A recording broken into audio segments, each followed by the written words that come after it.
नमस्कार, आप सबका स्वागत है जस हिंदी में। मैं हूं आपके साथ अनुराधा शर्मा और आज राष्ट्रपिता महात्मा गांधी की जयंती पर हम इस चर्चा के खास एपिसोड में बात करने जा रहे हैं महात्मा गांधी की विचारधारा की। उनकी विचारधारा की आज देश को कितनी ज़रूरत है और यहाँ तक कि वैश्विक स्तर पर उनकी इस विचारधारा की कितनी ज़्यादा ज़रूरत है, क्योंकि जिस तरह से देश में हालात चल रहे हैं या फिर हम देखें कि दुनिया में हालात चल रहे हैं, उसके बीच इस बारे में बात करना ज़रूरी भी हो गया है। तो इस प्रोग्राम में आज हमारे साथ हमारे मेहमान मौजूद हैं मनीष शर्मा जी, जो Gandhian and peace studies Punjab university के सीनियर फैकल्टी हैं। यूएसए में गेटी फाउंडेशन के गांधी भवन प्रोजेक्ट के ग्लोबल पीस एंड फैकल्टी के इंचार्ज भी हैं और साथ ही ये जो मनीष जी हैं वो यूनेस्को के global peace and non violence network के चेयर होल्डर भी हैं। तो मनीष जी, सबसे पहले तो आपका बहुत बहुत स्वागत है हमारे इस शो में। धन्यवाद। मनीष जी, आज हम बात कर रहे हैं महात्मा गांधी जी की विचारधारा के बारे में। क्या आपको लगता है कि अगर महात्मा गांधी आज हमारे देश को देखेंगे तो बहुत ज़्यादा दुखी होंगे? जी बिल्कुल, आपने सही कहा कि वो एक जो विचारधारा है, या कह लीजिए कि अगर गांधी जिंदा अगर यहाँ हैं हमारे बीच में तो बहुत दुखी होंगे, क्योंकि जिस भारत की कल्पना उन्होंने की थी वो भारत कहीं ना कहीं खत्म होता नजर आ रहा है। जो भारत जो उन्होंने सोचा था कि लोग यहाँ पर मिलजुल के रहेंगे और जो इस आज़ादी के लिए वो लड़े थे, कहीं ना कहीं उस आज़ादी को तो हम अभी तक पा ही नहीं पाए हैं। वो जो आज़ादी अभी हमें मिली ही नहीं है, क्योंकि जब गांधी ने कहा था कि 1947 में हमें सिर्फ ब्रिटिशर्स ने सिर्फ आज़ाद किया है, पर सही मायनों में आज़ादी तब मिलेगी जब सभी लोगों के तन पर कपड़ा होगा, उनको रोटी मिलेगी, उनके पास कपड़ा हो, उनके पास घर होंगे और बाकी सब एमेनिटीज भी होंगे और वो मिलजुल कर रहेंगे। पर आज के उसमें तो हमें बहुत सारी ऐसी चीज़ें हैं कि जो अमीर और जो गरीब का फासला है वो बहुत कहीं ना कहीं ज़्यादा बढ़ता नज़र आ रहा है। तो ऐसे बहुत सारे मुद्दे हैं जिसमें कि चाहे वो हम राजनीति का मुद्दा उठा लें, चाहे हम और दूसरे मुद्दे उठा लें, तो उसमें जिस गांधी ने जिस राम राज्य की बात की थी, मैं सही अक्षरों में अगर कहूँ इसको, तो राम राज्य की जिसकी कल्पना की थी वो अभी तक तो मुझे नहीं लगता कि हम उसको देख पा रहे हैं। नो डाउट डेवलपमेंट हुई है, बहुत सारी चीज़ें हुई हैं, पर जिस कल्पना से गांधी ने इस भारत के निर्माण की बात की थी, जिस भारत की कल्पना की थी उन्होंने, वो कहीं ना कहीं कई मामलों में खत्म होता नजर आ रहा है। बिल्कुल जी। अगर हम बात करें, जो गांधी जी थे उनके विचारों में कट्टरता जो थी वो दूर दूर तक नहीं थी, लेकिन आज जो देश है वो कट्टरता की तरफ ही बढ़ रहा है। इस बारे में आपका क्या कहना है?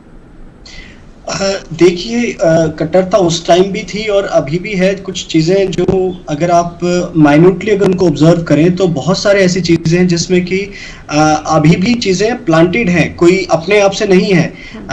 एग्जाम्पल के तौर पर अगर मैं कहूँ कि पाकिस्तान के साथ हमारी लड़ाई है, पर अगर पाकिस्तान के लोगों की अगर बात करें तो हमारा और उनके बीच में कोई आपसी मतभेद नहीं है, ये सिर्फ पॉलिटिकली है। सेम उसी तरीके से अगर हम किसी भी समुदाय की अगर बात करते हैं तो उसमें वो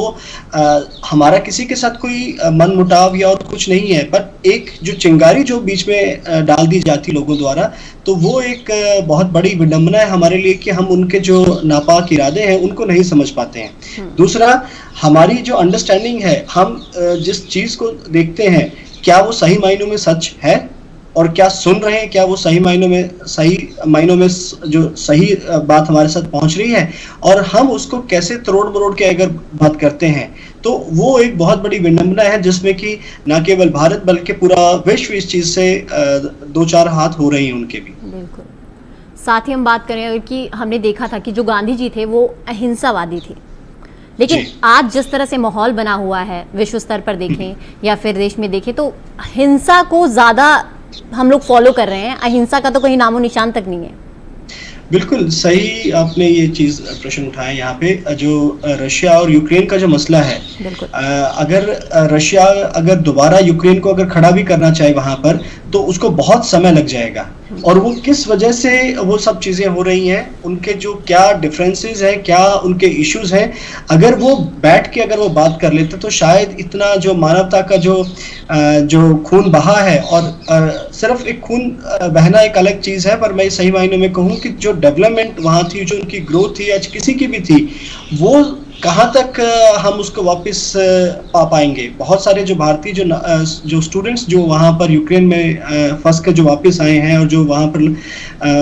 मेडिकल की जो शिक्षा हासिल कर रहे थे, वो वापस कैसे कर पाएंगे। और एक बहुत बड़ी बात वो है कि हम आपस में लड़ाई क्यों कर रहे हैं। तो गांधी की जो अहिंसावादी जो नीति थी उसमें यही बात थी कि हम जब तक टेबल के ऊपर बैठ के आमने सामने अगर बात नहीं करते हैं तो हम अपनी जो मन मुटाव है जब तक वो खत्म नहीं कर पाएंगे तो वो लड़ाई हमारी ऐसे ही चलती रहेंगी। तो उसका सबसे बड़ा उदाहरण अगर हम लोग अगर ले सकते हैं वो ये है कि गांधी ने कभी भी ये नहीं कहा कि हम एक दूसरे की कट्टर हैं एक दूसरे के, बट एक विचारधारा का वो अलग हो सकती है। तो उस विचारधारा में जो डिफरेंस ऑफ ओपिनियन है उनको हम लोग टेकअप कर सकते हैं। तो ये चीज होनी चाहिए जिसको कि अभी तक हम लोग समझ नहीं पाए हैं। और गांधी जैसे लोग बहुत सारे जो हैं वो आए हैं, आके चले भी जाएंगे, पर बात यह है कि हम उन चीजों से क्या सीख पा रहे हैं। और अगर एग्जाम्पल के तौर पर लें, नेल्सन मंडेला का लें या मार्टिन लूथर किंग जूनियर का लें और दूसरी जगह कहीं का भी अगर एग्जाम्पल लेते हैं तो वहां पर जो उन लोगों ने गांधी की फिलॉसफी को अडॉप्ट किया है वो इसलिए अडॉप्ट किया है कि वो मानवता की बात करते हैं, वो दूसरे लोगों की बात करते हैं, कोई अपने लिए किसी ने अपनी बात नहीं की है। तो वो जब तक मानवता हमारे बीच में नहीं रहेगी, ब्रदरहुड का कंसेप्ट नहीं रहेगा, तो शायद हम आपस में यूं ही लड़ते रहेंगे। जी, आपको क्या लगता है कि जिस तरह से सत्ता, किसी भी देश की सत्ता है जहां पर सत्ताधारी बैठे हैं, वहीं पर शायद कट्टरवाद ज्यादा है, क्योंकि वहीं हम लोग कट्टरता को चुनकर भेज रहे हैं, लोगों को, ऐसे लोगों को भेज रहे हैं जो इस चीज को बढ़ा रहे हैं। आई गेस ये हम लोग ऐसा तो नहीं कह सकते हम किसी को चुनकर भेज रहे हैं, बट हमारे सामने विकल्प क्या है, एक तो ये सोचना पड़ेगा, और दूसरा जिन लोगों को आपने चुना है उनको किसी जोर जबरदस्ती पे तो आपने नहीं चुना है। आपने अगर किसी को, अगर आपको ये लगता है कि कोई कट्टर अगर है तो वो आपके पास अधिकार, अगर आपने चुना है तो आप उनको नीचे भी उतार सकते हैं गद्दी से। तो ये एक डेमोक्रेसी का सबसे बड़ा अधिकार है कि अगर आपको लगता है कि अगर कोई आपके अगेंस्ट, अगर कोई इस तरीके की, अगर आपको लगता है कि कट्टर है, कट्टरवादता का अगर कंसेप्ट अगर वो लेके आ रहे हैं, तो जिसको आपने कुर्सी पे बिठाया है तो आपके पास पावर है, आप सक्षम है, आप उसको नीचे भी उतार सकते हैं। ये कोई एक बार नहीं, हमेशा ये चीज आपके उसमें रही है। दूसरा, आपको जब कभी भी किसी प्रकार का बदलाव होता है तो वो हमें कुछ देर के लिए परेशान जरूर करता है, ये चीज हमें माननी चाहिए। जब हमारी बॉडी में भी अगर कोई इन्फेक्शन होगा तो बॉडी रिएक्ट करेगी, बॉडी रिएक्ट करके उसको गर्म करेगी और बुखार के रूप में भी आती है। ऐसी बहुत सारी चीजें हैं जिसको कि, तो वो जो बदलाव है वो किसी के लिए तो हो सकता है कि वो चीज सही है, किसी के लिए हो सकता है वो गलत है, पर क्या सिर्फ हम उसे अपने राजनीतिक दायरे में उसको रखना चाहते हैं। मैं किसी भी पार्टी को यहाँ फेवर नहीं कर रहा हूँ, सिर्फ ये कहना चाहूंगा कि गांधी ने सिर्फ एक बात कही थी कि अगर आपको लगता है कि जो राजनीतिक दल हैं उनको बिल्कुल खत्म कर देना चाहिए, और स्पेशली उस टाइम क्योंकि कांग्रेस पार्टी थी तो कांग्रेस को डिसमेंटल करने की बात कही थी गांधी ने, और ये कहा था कि इसको डिसमेंटल करके लोक सेवा संघ के रूप में कन्वर्ट कर देना चाहिए, ताकि जो गरीब जनता है, जो जनता जो नेताओं के पास आती है, उल्टा ये होना चाहिए कि नेता लोगों के पास जाएं और उनकी समस्याएं सुने और उनका निपटारा करें। तो शायद आज के समावेश में हमें शायद इस तरीके के राजनेताओं की और ऐसे चीजों की जरूरत है जिसमें कि लोग आपस में मिलजुल कर एक दूसरे की बात समझ सकें। रही कट्टरतावाद तो वो एक अलग कंसेप्ट है जिसको कि कुछ लोगों के लिए अगर हम लोग कहें कि टेररिज्म इज कॉल्ड, जो किसी को मारते हैं तो किसी के लिए वो टेररिस्ट भी कहे जा सकते हैं, पर किसी के लिए वो हीरो भी कहे जा सकते हैं। बात ये है कि आप किन मायनों में उन चीजों को यूज कर रहे हैं, आप अपने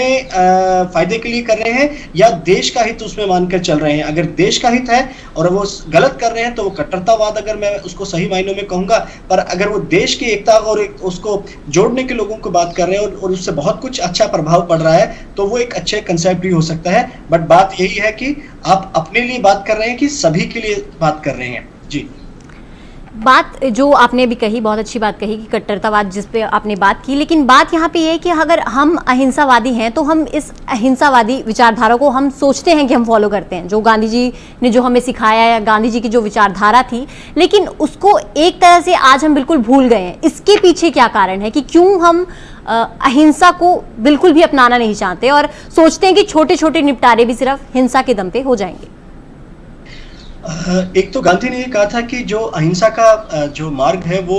थोड़ा समय लग सकता है, पर लेकिन उसका जो अल्टीमेट एंड है वो दोनों पार्टी के लिए बहुत अच्छा रहता है, पार्टी ए और पार्टी बी के लिए, जो कि किसी वजह से, किसी मनमुटाव की वजह से या डिफरेंस ऑफ ओपिनियन की वजह से एक दूसरे के अगेंस्ट हैं। तो यहाँ सबसे बड़ी बात जो ये है कि अहिंसा को हम क्यों भूलते जा रहे हैं, वो हमें ये लगता है कि अहिंसा के चक्कर में हम अपना जो समय है वो व्यर्थ कर रहे हैं, और दूसरा हम हर कोई शॉर्टकट रास्तों की तरफ अग्रसर है। वो चाहता है कि भी एक छोटे से टाइम फ्रेम में ही मैं उसको अपनी बात का निपटारा कर लूं। और सबसे बड़ी जो विडंबना जो मुझे लगती है आज की यंग जनरेशन की भी, और या किसी की भी कह लीजिए, चाहे रोड रेज की बात कर लीजिए या और किसी की बात कर लीजिए, उसमें सबसे बड़ा जो इशू वो ये है कि हम अपनी बात तो कह देते हैं, बट हम कभी दूसरे की बात को सुनने को और उसको समझने का जो नजरिया है वो नहीं रखते हैं। किस वजह से कोई स्पीड पर अगर जा रहा है किसी वजह से, क्या कभी हमने पूछा कि कोई इमरजेंसी तो नहीं है भाई आपको, या किसी और वजह से तो नहीं है, बट हमें ये लगता है कि वो मेरी गाड़ी से आगे कैसे निकल गया तो मैं उससे आगे कैसे निकल सकता हूं। तो ये चीज समझने वाली बात है कि इस अहिंसा का जो रास्ता है, नो डाउट उसके लिए कुछ मैनिफेस्टोज हैं, उसके लिए कुछ एक प्री अजम्पशंस हैं कि आपको दूसरे की बात अगर आपने कहनी है तो पहले दूसरे की बात भी सुननी पड़ेगी। और दूसरा सबसे बड़ी जो चीज है गांधी की, उसमें वो है गिव एंड टेक की। जो अहिंसा का जिसकी आप बात कर रहे हैं उसमें गिव एंड टेक है। मान लीजिए कि अर्चना जी, अनुराधा जी आप सही हैं और मैं गलत हूं, पर किसी स्टेज पर मैं आपसे माफी मांग लूं कि भाई अनुराधा जी आप सही थे और मैं गलत था, या आप कह लीजिए कि आप सही थे और मैं गलत थी, तो ये जो चीज है, इस चीज को कहीं ना कहीं हम लोग भुला गए हैं, इस चीज को हम लोग यूज नहीं कर रहे हैं। तो ये सबसे बड़ी हमारी विडंबना है कि हम अहिंसा को तो सिर्फ 2 अक्टूबर या 30 जनवरी को या किसी और जगह पर हम लोग उसको यूज तो कर लेते हैं अपने उसके लिए, अपने काम के लिए, बट उसको उस तरीके से फॉलो करने की हम लोग जो नजरिया है वो कहीं ना कहीं खत्म हो रहा है। दूसरी बात, मनीष जी यहाँ पर एक छोटे से ब्रेक के लिए रुकेंगे, ब्रेक के बाद आपसे इसी बात पर हम लोग कंटिन्यू रहेंगे। तो अभी हम फिलहाल एक छोटे से ब्रेक के लिए रुकते हैं, लेकिन ब्रेक के बाद इस मुद्दे पर और इस बात पर चर्चा जारी रहेगी कि क्यों हम गांधीवादी जो विचारधारा है उसे छोड़ते जा रहे हैं। तो यहाँ रुकेंगे एक छोटे से ब्रेक के लिए, ब्रेक के बाद जल्द हाजिर होते हैं। ब्रेक के बाद आप सबका स्वागत है। हम लोग बात कर रहे थे गांधीवादी जो विचारधारा है उसके बारे में। तो मनीष जी आप बता रहे थे मुझे ब्रेक से पहले कि किस तरह से हम लोग अहिंसा को भूलते जा रहे हैं और हिंसा की तरफ बढ़ते जा रहे हैं। लेकिन बात यहाँ पर बहुत बड़ी ये है कि हम लोग जानते हैं कि 2 अक्टूबर को पूरे देश में अंतर्राष्ट्रीय अहिंसा दिवस मनाया जाता है, लेकिन फिर भी जो भारत में है वो हिंसा ज्यादा फैल रही है। इसके पीछे क्या कारण है? क्या गरीबी ज्यादा है या फिर कुछ ऐसे मुद्दे हैं जो देश में हम लोग हल नहीं कर पा रहे हैं और अहिंसा को छोड़कर हम सिर्फ हिंसा का ही रास्ता अपना रहे हैं? इसके सबसे बड़ा जो मुझे लगता है मुद्दा, एक हमारे पास यहाँ रिसोर्सेज की कमी नहीं है,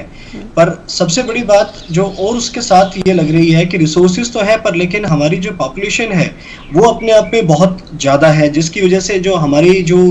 डिस्ट्रीब्यूशन की जो चीज़ें हैं वो सही तरीके से उस तरीके से नहीं हो पा रही है। और हर किसी को ये लगता है कि ये चीज़ मेरे पास रहे तो ज़्यादा बेटर है, कि ये दूसरे जो प्रॉफिट्स हैं या दूसरी जो चीज़ें हैं वो दूसरों के तक ना पहुँचे और मेरे तक ही रहें। तो ये जो एक होल्डिंग की जो कंसेप्ट है कि उस वजह से बहुत सारी जो लड़ाइयाँ हैं वो भी हो रही हैं। और दूसरा आपने भी देखा होगा कि जब सरकारें कोई ग्रांट की अगर उनको करती हैं कि इतना अमाउंट उनके अकाउंट्स में मिल जाएगा, तो अगर मान लीजिए अगर 1 रुपया भी अगर उनको अगर कहा गया कि आपके अकाउंट में जाएगा, तो वो धीरे धीरे करके उनके पास 5 पैसे तक वो पहुंच जाता है और बाकी का जो 90-95 पैसे हैं वो किसी और के पास ही चले जाते हैं। तो सबसे बड़ा जो इसके साथ इशू जो मुझे लगता है कि वो यही है कि अगर इन चीज़ों में अगर सुधार हो जाए, नो डाउट बहुत सारी चीज़ें अपने आप में जिस तरीके से जब प्रोग्रेस होती है तो कई इश्यूज भी आते हैं और उसके साथ बहुत अच्छी डेवलपमेंट भी होती है। तो ये जब चीज़ें हो रही हैं तो आपको काफ़ी अच्छी चीज़ें जो आउटपुट है वो भी मिलेगी। और बात वही है कि आपने कहा कि हिंसा का जो रास्ता है वो अपनाया जा रहा है, क्योंकि जब तक इन हाथों को काम नहीं मिलेगा, हमारी एजुकेशन जो पॉलिसी है उसमें बहुत सारे लोगों को पढ़ना लिखना तो आ गया। जो गांधी ने भी जो बात की थी कि 3 R की, रीड राइट एंड अर्थमेटिक, वो तो हम सबको आ चुका है, बट उस रीड राइट अर्थमेटिक से हम अपनी जीविका कैसे कमाएं। हमने हमारे अगर आप देखें पूरे साल में पूरे इंडिया से अगर आप देखें तो लाखों करोड़ों करोड़ तो नहीं कहूँ बट लाखों बच्चे जो हैं वो मास्टर या ग्रेजुएशन या पीएचडी भी पास आउट करते हैं। बट उनमें से कितने लोगों को रोजगार मिल पा रहा है, कितने लोगों को आगे अपनी जीविका कमाने का मौका मिल पा रहा है। तो बात यह है कि अगर जिनको मौका नहीं मिलेगा वो तो फिर अपने हिसाब से फिर दूसरे तरीके से पैसा कमाएंगे कि जितना शॉर्टकट तरीके से अगर कमा सकते हैं। तो मैं वही बात दोबारा दोहराना चाह रहा हूँ कि एजुकेशन पॉलिसी में अगर चेंज हो जाता है, नो डाउट एनईपी की कुछ चेंजेस आनी शुरू हो जाएंगे कुछ टाइम के बाद, उसमें पर अभी टाइम लगेगा। दूसरा, हमारे यहाँ पर वोकेशनल कोर्सेज नहीं है, जो सबसे बड़ी बात मुझे लगती है एजुकेशन सेक्टर में। जब वोकेशनल कोर्सेज हो जाएंगे और दूसरे इस तरीके के काम हो जाएंगे जिसमें कि गांधी ने भी कहा था कि कुटीर उद्योग या छोटे जो लघु उद्योग है अगर वो शुरू हो जाते हैं तो बहुत सारे लोगों को रोजगार मिल जाएगा। तो ये जो चीज अगर आ जाएगी, जब उनको अपने हाथ से पैसा कमाना आ जाएगा लोगों को, तो ये बहुत अच्छा चीज एक बन जाएगी और उससे जो हिंसा है वो अपने आप में कम हो जाएगी। एक और जो चीज मुझे लगती है जो हिंसा जिसकी वजह से हम लोग बहुत ज्यादा वो उस पर आ रहे हैं, वो ये है कि हम लोग चीजों को और जो बहुत सारे फैक्ट्स हैं उनको चेक नहीं करते हैं। किसी ने एक ने सुना और किसी ने आगे जाके वो बात बोल दी विदाउट चेकिंग द फैक्ट्स। अभी अगर हम लोग व्हाट्सएप यूनिवर्सिटी की अगर बात करें तो किसी ने कुछ भी लिख दिया और उसी को आगे हमने फॉरवर्ड कर दिया विदाउट चेकिंग द फैक्ट्स। आजकल बहुत सारे टीवी चैनल्स इस पे बहुत फोकस करते हैं और अगर आप गूगल पे भी जाएं तो उस पे आता है कि वेरीफाइड इमेजेस या वेरीफाइड अपना ऑडियो और वीडियो। जब तक अगर वो वेरीफाइड अगर आप चीजों को नहीं यूज करके आगे फॉरवर्ड करेंगे तो वो मिस इन्फॉर्मेशन जो मिसकंसेप्शंस हैं वो बढ़ते जाएंगे। तो उससे यही लगता है। और दूसरा,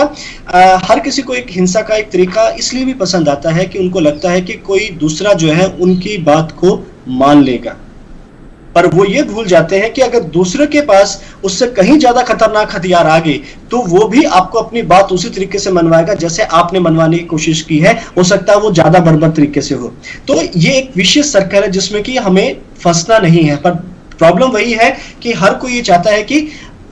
मेरा काम जल्दी हो जाए, दूसरा अगर मरता है तो मरने दो। तो ये जो कंसेप्ट अगर नहीं बदलेंगे अपना, तो शायद आने वाले टाइम पे इस तरह की मुश्किलें हमें आएंगी और आती रहेंगी। और ये केवल सिर्फ भारत का एग्जाम्पल नहीं है, पूरे वर्ल्ड में आप ऐसी चीजें देख सकते हैं। जी, आपने एजुकेशन की एक बात बहुत अच्छी की, तो मैं आपसे ये पूछना चाहूंगी, जो गांधीयन स्टडीज जो है, आपको क्या लगता है कि इसको प्रमोट करने में कितने समर्थ हैं? बात ऐसा है कि मैम हमारा जो सब्जेक्ट है कोई आज का नहीं है। ये 1960 में गांधी स्मारक निधि और गवर्नमेंट ऑफ इंडिया का इनिशिएटिव था कि पूरे इंडिया में तकरीबन 15-16 यूनिवर्सिटीज में गांधी भवन तैयार किए जाएं, जिसमें कि गांधी की जो विचारधारा है उसको हम आगे कैसे बढ़ा सकते हैं। तो जब अकेले हम सिर्फ उस आइडियोलॉजी की बात नहीं कर रहे हैं, बट उसको प्रैक्टिकल वे में कैसे हम लोग इम्बाइब कर सकते हैं। तो एक सबसे बड़ा एग्जांपल उसका ये है कि जिस बिल्डिंग में हमारा जब शुरुआत हुई है, तो वो बिल्डिंग भी अपने आप में एक बहुत डिफरेंट तरीके की बिल्डिंग है, मॉन्यूमेंटल बिल्डिंग है, और उसको फ्रेंच आर्किटेक्ट ने डिजाइन किया है और वो लोटस की शेप में है, जो कि कहीं ना कहीं गांधी का पीस का सिंबल उसमें इम्बाइब होता है। व्हाइट कलर की बिल्डिंग है। तो ये जब चीजें इस तरह की जब जुड़ती हैं तो हमें लगता है कि हम कहीं ना कहीं उस विचारधारा से भी जुड़ रहे हैं। दूसरा, हमारे बहुत सारे जो स्टूडेंट्स, हमें फक्र है कि हमारे बहुत सारे स्टूडेंट कॉम्पिटिटिव एग्जाम्स में भी अपीयर हुए हैं, और बहुत सारे जो है वो बहुत अच्छी हायर पोस्ट पे भी गए हैं, जैसे कि फॉर्मर जस्टिस ऑफ इंडिया